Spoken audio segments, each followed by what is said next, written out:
శ్రీ మహావిష్ణువు లోక కళ్యాణార్థం దశావతారాలు ఎత్తిన సంగతి తెలిసిందే. ఒక్కో అవతారంలో ఒక్కో విశిష్టత ఉండడం విశేషం.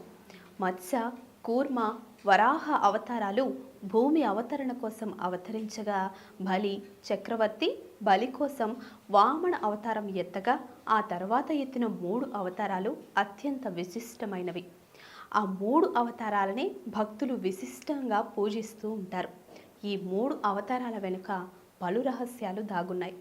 ఒక్కసారి సనక, సనందన, సనాతన, సనత్కుమార అనే 4 బ్రహ్మకుమారులు విష్ణుమూర్తి నివాసమైన వైకుంఠాన్ని సందర్శించేందుకు వెళ్తారు. వారి తపస్సిద్ధి కారణంగా యుగాలు మారినా చిన్నారుల వలె కనిపిస్తారు. వైకుంఠంలో ద్వారపాలకులుగా ఉన్న జయ విజయులు దిగంబరులుగా ఉన్న ఆ చిన్నారులను చూసి నవ్వుతారు. జయ విజయుల చర్యకు కోపోద్రిక్తులైన సనత్ కుమారులు భూలోకంలో రాక్షసులుగా జన్మించాలని శపిస్తారు. విషయం తెలుసుకున్న శ్రీ మహావిష్ణువు పరుగు పరుగున బయటకు రాగా జయ విజయులు స్వామివారి కాళ్లపై పడిపోతారు.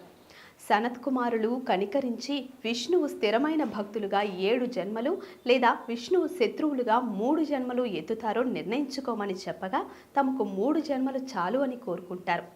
ఆ విధంగా జయ విజయులు శ్రీ మహావిష్ణువు శత్రువులుగా భూమిపై 3 జన్మలెత్తుతారు. అందులో మొదటగా హిరణ్యాక్ష, హిరణ్యకశిపుడిగా సత్యయుగంలో జన్మించి వరాహ, నరసింహ అవతారం చేత సంహరించబడతారు.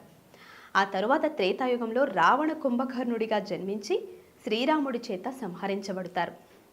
3వ జన్మలో శిశుపాలుడు దంతవక్రునిగా జన్మించి ద్వాపరయుగంలో శ్రీకృష్ణుడి చేత సంహరించబడతారు.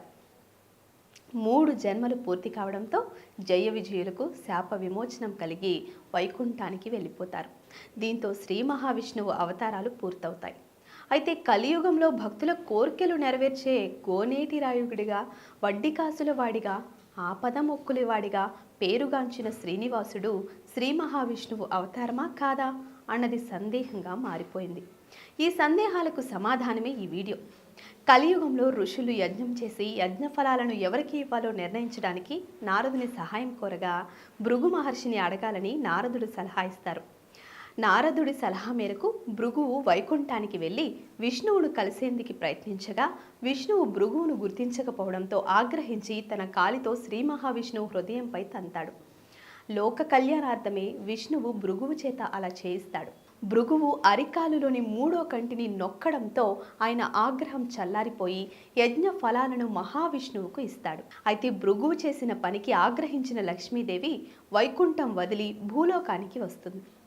ఆమెను వెతుక్కుంటూ శ్రీ మహావిష్ణువే శ్రీనివాసుని రూపంలో భూలోకానికి వచ్చి తిరుమలలో స్థిర నివాసం ఏర్పాటు చేసుకుంటారు.